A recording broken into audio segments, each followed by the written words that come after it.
میری مناد ہے ڈاکٹر عباس مصطفی صاحب، میں ان سے ادباً گزارش کروں گا کہ وہ یہاں تشریف لائیں اور اپنا اظہار خیال. ڈاکٹر عباس مصطفی صاحب. یہ استاد سخن جناب یوسف رویش صاحب کی جو کتاب ہے بھینی بھینی روشنی، اس کے اوپر تبصرہ فرمائیں گے. ڈاکٹر عباس مصطفی.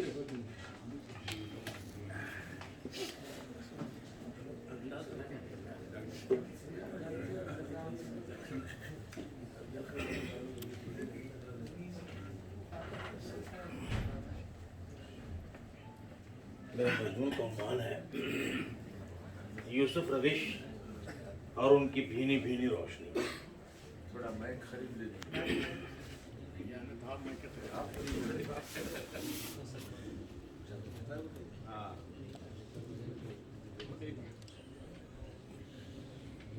یوسف رویش اس حرکیاتی شخصیت کا نام ہے جس کی چلبلی پرچھائی مہو اختر کی گردش کے ساتھ ساتھ خود بھی گرداں رہتی ہے.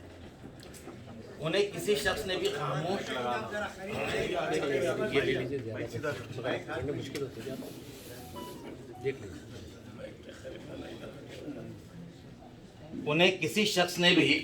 خاموش و بے حرکت نہیں دیکھا. جب دیکھا حرکت ہی میں دیکھا ہے. بعض وقت تو وہ کچھ ایسی حرکتیں کر بیٹھتے ہیں کہ ان کی عمر اور ان کی تحریک کے مابین انتصاب پر مشکل سے یقین آتا ہے. اور اکثر ان کی واجبی اور ناواجبی حرکتیں دیکھ کر دوسرے حرکت میں آ جایا کرتے ہیں.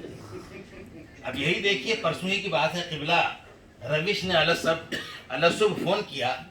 فون پر سنائی دینے والی مانوس آواز نے نیند کے اٹھتے بیٹھتے خمار کو تازیانہ جنبش رسید کیا، اور ہم جو نیند کی آغوش میں بار دیگر ڈوب جانا چاہتے تھے اپنی مرضی کے خلاف جاگ پڑے. آواز آئی، عباس بھائی میں یوسف رویش بول رہا ہوں.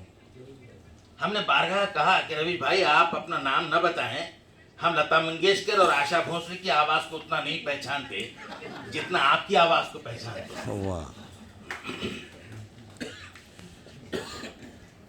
للہ اپنا نام نہ بتائیں، سلام فرما دے کافی ہے. ہم دکن کی منفرد آواز کو پہچان جائیں گے. تیری آواز ہی تیری پہچان ہے.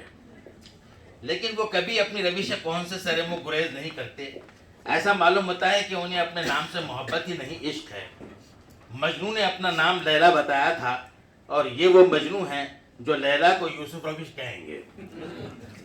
ہمارا خیال ہے کہ وہ اگر اپنے گھر کا دروازہ کھٹکھٹائیں اور ان کی بیگم پوچھ بیٹھیں کہ کون، تو وہ یہی کہیں گے میں یوسف رویش. غرض الگ سلگ کے بعد حسب روایت پوچھا آپ کون سے گھر پر تشریف رکھتے ہیں.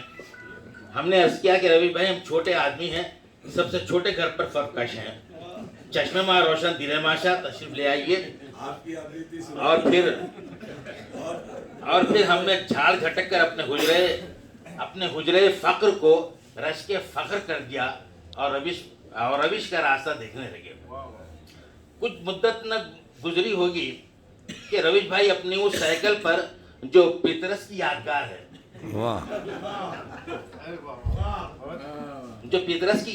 ہے اور جس کا ہر پرزہ بہت سی یادوں کو سمیٹے، رویش بھائی کے منحنی بوجھ کو خوشی خوشی برداشت کر رہا ہے. اور انہی پرزوں سے نبردآزما رویش بھائی نے بھینی بھینی روشنی کو گلے لگایا ہے. اور اسی مبارک و مسعود سائیکل پر رواں دواں حضرت نے اردو دنیا کو کئی ایک متاثر کن تخلیقات بخشی ہیں. تعجب خیز بات یہ ہے کہ رویش بھائی نے اس منحنی و مختصر سائیکل کے مزید منحنی و مختصر ہینڈل پر 2 گھنٹیاں لگا رکھی ہیں. شاید ان کا خیال ہو کہ اگر وہ باوجرت ممکنہ کسی کی آگ میں جا رہے ہوں اور تہنیتی نظم پڑھنے کا جوش ان کی رفتار کو مزید تیز کر دے، اور راستے میں کوئی ان سے زیادہ اجرت کا مارا ان کی برق رفتار سائیکل سے ٹکرا کر دائی اجر کو لبیک کہہ دے، تو تہنیتی نظم کے ساتھ ساتھ ایک تعزیتی نظم میں تخلیق کر رہے ہیں.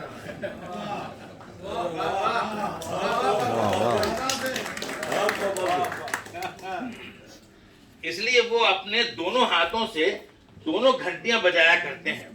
ویسے 1 گھنٹی انہیں فطرت کے خلاف لگتی ہے.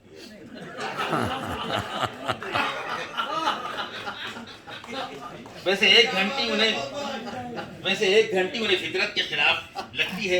ان کا خیال ہے کہ خدا نے 2 ہاتھ دیے ہیں اور 2 گھنٹیاں بخشی ہیں, اس لیے انہیں وقت بے وقت بجاتے رہنا چاہیے.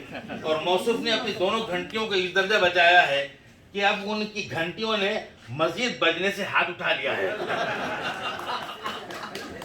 چنانچہ اب ان کی سائیکل میں ہر چیز بجتی ہے, گھنٹی نہیں بجتی.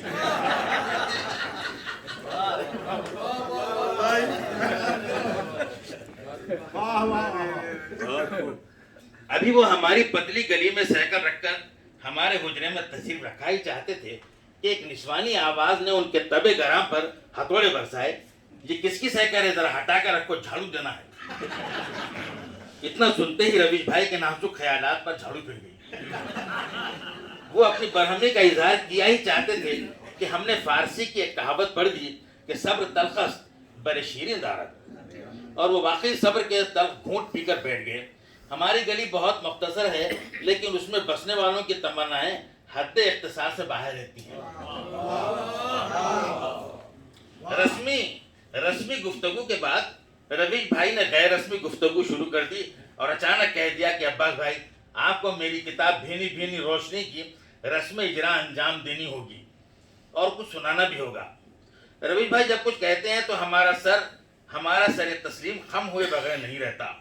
رہ کر ان کی شعری وہ نثری خدمات یاد آتی ہیں, اور ہم خوب جانتے ہیں کہ خون جگر سے مرقوم ان تصانیف کی عدم پذیرائی زبان اردو کی ناقدری کے مترادف ہے.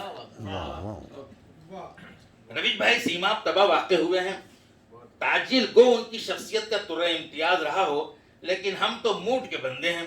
جب تک کہ قلم کامل وارفتگی کے ساتھ آمادہ تحریر نہیں ہوتا, ہم سے قرطاس سے ابیت سنبھالا نہیں جاتا. تاہم ہم نے جو کتاب بھینی بھینی روشنی دیکھی تو بھینی بھینی خوشبو سے دل و دماغ معطر ہو گئے. یہ کتاب ان کے خامہ رواں کی منہ بولتی تصویر ہے.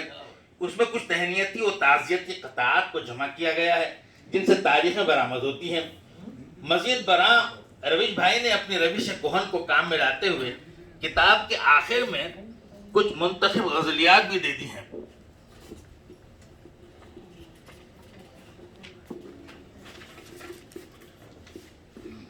کہ تعزیتی خطاط پڑھتے پڑھتے اگر آپ مغموم ہو جائیں تو کچھ رومانی غزلیات پڑھ کر اپنے موڈ کو درست کر سکتے ہیں.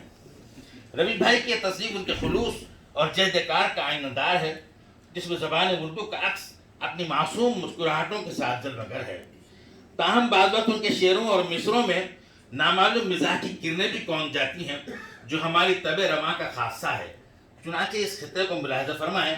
جب لیا کاغذ قلم آئی ہے دل میں روشنی, دوڑی رگ رگ میں رواں فضل خدا سے شاعری, ہاتھ پھیلا کر رویش نے کی دعا اللہ سے, بھینی بھینی روشنی بھینی بھینی روشنی. ایسا معلوم ہو رہا ہے جیسے کوئی عامل اپنے نادیدہ موکل کو بلا رہا ہے.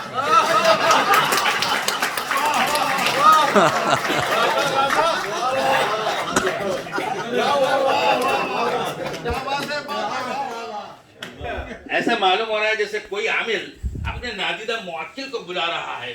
بھینی بھینی روشنی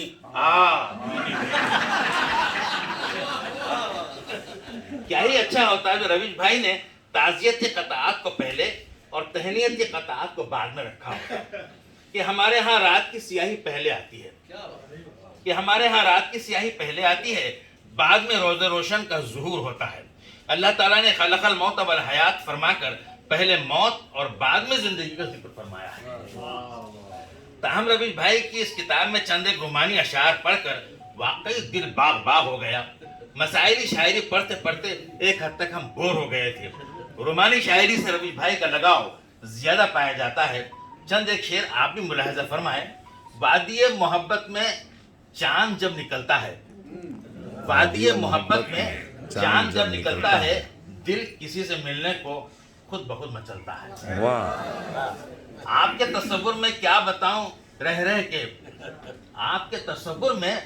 بتاؤں رہ کے روح بھی مچلتی ہے, جسم بھی پگھلتا ہے. حسن کے حوالے سے پھر کوئی غزل ہوگی, میرے دل کے آنگن میں پھر کوئی ٹہلتا ہے.